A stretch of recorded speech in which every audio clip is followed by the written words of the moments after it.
The night my father told me, "Hazel, it's too risky," was the night something inside me quietly fractured.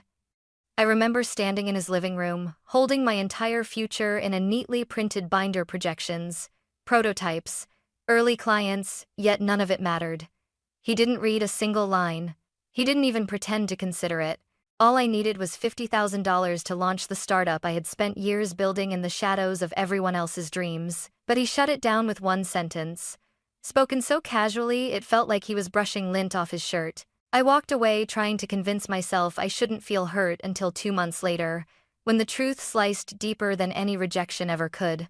The same man who called my idea too risky just wired $970,000 to my younger sister for her big dream, for her luxury life, for everything I was never allowed to reach for. I used to think favoritism was something subtle, small things, passing moments, little differences people imagined or exaggerated. But in my house, favoritism wasn't subtle. It was a lamp pointed straight into my eyes, blinding in its brightness, burning through every year of my childhood. My younger sister, Aubrey, was the sun, and I was whatever orb gets ignored in the background of solar systems. I remember being 12, clutching a flyer for a summer science camp. I walked to my dad, heart shaking. "Dad, do you think I could go? They teach robotics. Look at the syllabus." He skimmed it for 2 seconds. "Hazel, that's $900. Completely unnecessary. You can learn all that online." I nodded, pretending it didn't sting. 3 weeks later, Aubrey got accepted into a $15,000 visual arts workshop in New York. I overheard it happen. Mom, bursting into the kitchen. "Oh my God, Daniel, our girl got in. We have to send her, it's once in a lifetime." Dad laughed, chest puffed with pride. "Of course we'll send her. She needs opportunities." Funny. I needed opportunities too. Just not enough, I guess. Throughout high school, the pattern stayed the same. No, it grew. I wanted a secondhand laptop for coding competitions. Aubrey got a brand new MacBook for creative work. I wanted to join a mentorship program. Aubrey got a fully sponsored trip to France to explore fashion inspiration. Whenever I quietly mentioned something I wanted, the same words were tossed at me like crumbs. "You're independent. You're responsible. You don't need as much. You know how to take care of yourself." At 14, I didn't know whether that was a compliment or an exile. But the memory that slices me the deepest happened when I was 16. I asked timidly, almost whispering for a used car. Not a fancy one. Just something to help me avoid walking 2 miles to school in Texas heat. Dad didn't look up from his sports magazine. "You're fine. You're tough. You can handle the bus." I believed him. I always believed him. Then, 3 months later, Aubrey turned 16. That night, our backyard glowed like a wedding, fairy lights. A white tent, music thumping from rented speakers, neighbors filling the space like it was a festival. And then they rolled out the surprise. A brand new Lexus, ribbon wrapped around it, Aubrey screaming like she'd won the lottery. Everyone clapped. I clapped too. That's what you do when you live in a home where applause is mandatory, even when you're applauding your own erasure. Mom hugged her tightly. "You deserve the world, sweetheart." Then she turned to me and said, not unkindly, just dismissively, "Hazel, keep your plate steady. You're spilling." That was my place in the family. Stable, useful, overlooked. I didn't know it yet, but those years were shaping something inside me. A quiet resilience, a buried anger, and a truth waiting to detonate the moment I finally asked for something of my own. By the time I turned 26, I thought I had finally stepped out of Aubrey's shadow. I had a degree, a decent job, and a prototype I'd spent 2 years building after long shifts and cheap dinners. For the first time in my life, I believed I had something my father couldn't ignore. So I flew home with a binder full of projections, early client commitments, and a product demo polished to the pixel. I rehearsed in my motel room until my voice cracked. I imagined my dad leaning forward, curious for once. Proud, maybe. Just a little. I should have known better. The moment I arrived, Dad barely glanced at the binder. "Let's get this over with," he said, settling into his favorite armchair, the one Aubrey bought him 2 Christmases ago, the one he bragged about to everyone. I set up my laptop, connected the prototype, took a deep breath, and started. BuildForge automates reporting for mid-sized construction companies. Right now, 8 firms have expressed interest. Here's the projected revenue. Dad lifted a hand. Interest isn't money, Hazel. I know. But with $50,000, I can launch the beta, scale servers, and quit your job? He interrupted. His tone made quit your job sound like throw your life off a cliff. Mom walked in with tea. She placed a cup in front of him, then one in front of me but not too close to the binder, as if it might contaminate the table. Hazel, why are you rushing? She asked softly. You have a stable income. Isn't that enough? My chest tightened. It's not rushing. I've been working on this for years. I just need an investment, Dad snorted. Investment? Hazel, this is gambling. $50,000 isn't pocket change.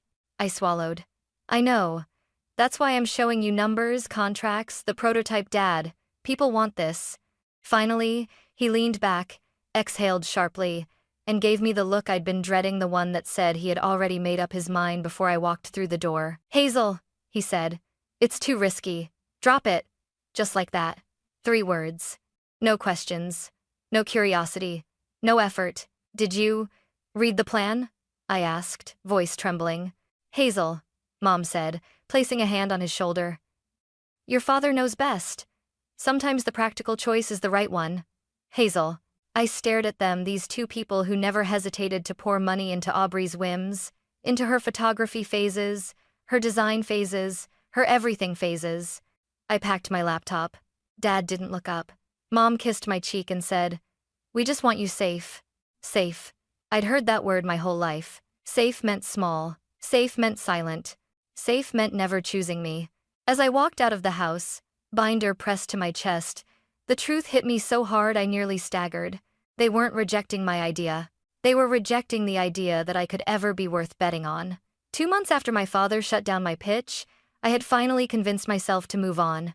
I stopped replaying his words in my head, stopped staring at my business plan wondering which part of me he didn't believe in, stopped expecting anything from anyone, or at least, I thought I had. It happened on a Tuesday night, while I was debugging a piece of code that refused to cooperate. I was exhausted, hungry, and too deep into startup chaos to remember what sunlight looked like. Then my phone lit up. Mom. I nearly didn't pick up, but her voice, too bright, too breathless, told me something was wrong. Hazel, you won't believe the news. She laughed like she'd been waiting days to say it. Aubrey is launching her own brand, a luxury lifestyle media company. Isn't that incredible? I froze, fingers hovering over my keyboard. Aubrey? I repeated slowly. Yes. She's always been creative, and she said she finally feels ready. We're helping her, your father especially. Something in my chest tightened. Helping. That word always came with a price tag. How much help? I asked. Mom hesitated, then lowered her voice as though she were sharing something sacred. Well, your father decided to invest. $970,000. Silence. The kind that punches you. I almost laughed. Actually laughed. Not because it was funny, but because disbelief sometimes sounds like choking. Mom, I said, my voice flat. You're joking. I'm serious. He wants her to start strong. She has a vision, Hazel. She needs the right image. A BMW for branding, a fully renovated studio, marketing consultants, a PR strategy. I stopped listening. My father, the man who couldn't spare $50,000 for my company after reading nothing, had just handed your little sunshine Aubrey nearly $1 million for image, for vibes, for outfits and aesthetics and curated content. My throat burned. Hazel? Mom asked. Are you there? Yeah, I said quietly. I'm here. And isn't it wonderful? She pressed. Your sister finally chasing her dream? My dream had been in a binder he refused to open. Aubrey's dream came in the form of gift bags and champagne and Instagram story reposts. Sure, I said mechanically. Wonderful. When I hung up, the silence in my apartment felt heavier than my own body. I sank to the floor, phone still warm in my hand. I wasn't angry, not yet. Anger would have burned hot. This was cold, sharp, clinical. A clarity I had never felt before sliced through me. They didn't think I would fail. They didn't think I would succeed. Success meant independence. Independence meant distance. And distance meant losing control over me. Aubrey? They could mold her, protect her, show her off, rescue her from every bad choice. But me? They expected I'd rescue myself. Always. The truth settled like frost on glass. If I wanted a future, I would have to build it with my own hands. Not because they couldn't help me, but because they never intended to. And something inside me, something small and quiet and tired of waiting, finally snapped. Fine. If I'm truly on my own, then I'll build everything without you. The day after Mom's phone call, I didn't cry. I didn't scream. I didn't replay the words $970,000 over and over the way a normal person probably would. Instead, I opened my laptop, pulled up my savings account, and stared at the number I had worked years to earn. $38,412.76. That was every overtime shift.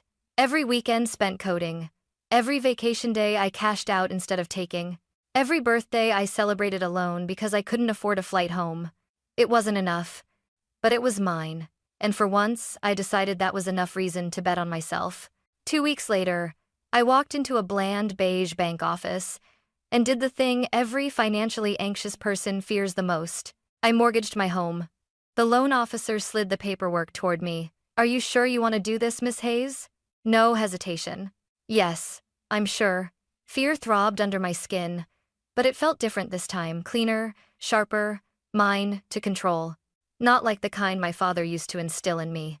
With the mortgage money secured, I rented a tiny office in an industrial building that looked like it had survived the apocalypse and wasn't sure it wanted to survive another year. The walls were stained. The window rattled when the wind blew. The heater sounded like it was begging for retirement. But to me, it was the birthplace of something real. I put up 2 job listings, cheap ones, the kind you post when you can't promise long-term stability. 2 people responded. Leo, a fresh-out-of-college developer with messy hair, quiet brilliance, and an eagerness that reminded me of who I used to be. Maya, a former receptionist who could charm a brick wall into returning calls and had enough grit to power a small city. We sat together at a dented thrift store table the first morning. No fancy conference room, no budget for decor, just 3 people and 1 dream held together with hope and takeout containers. Leo looked at me, nervous but determined. "So, where do we start?" I exhaled, feeling something warm spread through my chest. Trust. Something my family never offered me. "We start," I said, "by proving everyone who doubted us wrong." And we did. We built for 18 hours a day. We fueled ourselves with instant noodles, dollar pizza, and pure adrenaline. We broke things, fixed them, broke them again, argued, laughed, cried, mostly me, at 3 a.m., silently in the bathroom so I wouldn't look weak. But every day we pushed forward. And though we didn't realize it at the time, we were walking straight toward the storm that would nearly destroy us. The storm that would define everything that came next. Because building something alone is brave, but fighting to keep it alive? That's where the real war begins. The next 3 months nearly crushed us. Every day felt like we were climbing a cliff made of glass, bleeding with every step but still clawing upward. One moment the app worked. The next, it exploded into 50 errors that made no logical sense. We patched bugs until dawn, pitched clients until our voices cracked, waited for emails that never came. At one point, we were down to $917 in the company account. I stared at that number for 10 minutes straight, feeling something inside me slowly unravel. Leo sat across from me, elbows on the table. "Hazel, we'll figure it out. We always do." Maya placed a cheap sandwich in front of me. "You need to eat," she insisted. "You can't lead if you pass out." I tried to smile, but it came out crooked. Leadership wasn't glamorous. It wasn't motivational speeches or confident boardrooms. It was crying in the bathroom at 3 a.m. because your app crashed for the 6th time in a day and you don't know if you have enough money for next month's rent. But quitting felt like letting my father win, letting every dismissive comment from childhood become prophecy. Then came the moment, the spark we desperately needed. It was a cold Thursday morning. I was staring blankly at my inbox when a new email popped up. "Interested in a 12-month pilot for your automation platform. Denver Ridge Construction." I reread the subject line 5 times. A 12-month pilot. Our first real contract. Real revenue. A chance to breathe. My voice shook as I called out, "Leo, Maya, come here. Now." They rushed over, thinking something was wrong. I turned the laptop so they could read the screen themselves. Maya gasped, covering her mouth. "No way.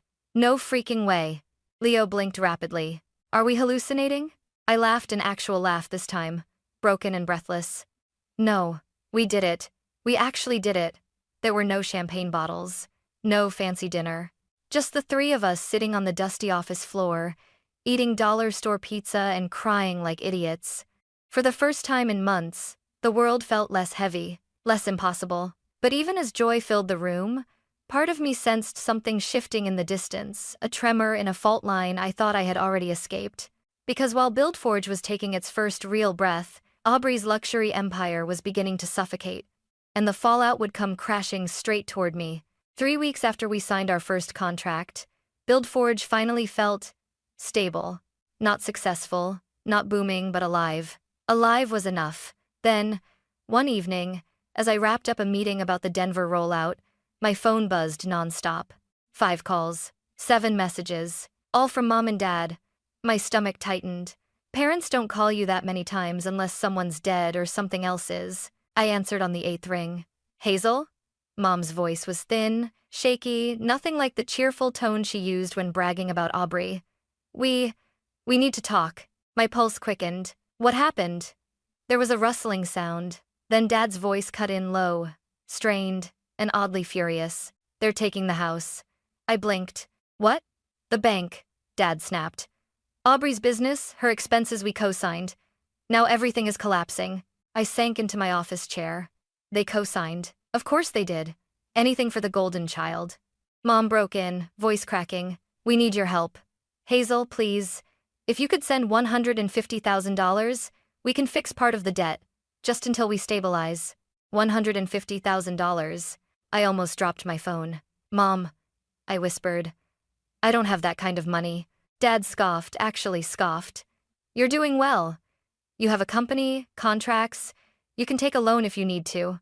I clenched my jaw. Dad, I just mortgaged my home to build my business. I can't. Well, then sell it.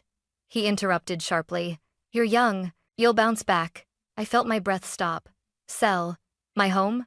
The home I had staked my entire future on? The home they refused to help me secure? Dad, I said slowly. This condo kept my company alive. It's all I have. A cold silence filled the line. Then Dad unleashed the words that sliced deeper than any childhood memory ever had. You're choosing yourself over your family? I closed my eyes, fighting the sting behind them. I'm choosing fairness, I said quietly. Something I never got. Mom gasped, softly wounded, as if she hadn't spent years wounding me without noticing. Dad muttered. Ungrateful. The same word he reserved for anyone who didn't bend to his demands. I swallowed hard. Dad, I'm not selling my home. I can't. For a moment no one breathed. Then Mom whispered, Hazel, we're losing everything. I felt my heart twist. Because a part of me still cared, still longed for the version of them I wished I had growing up.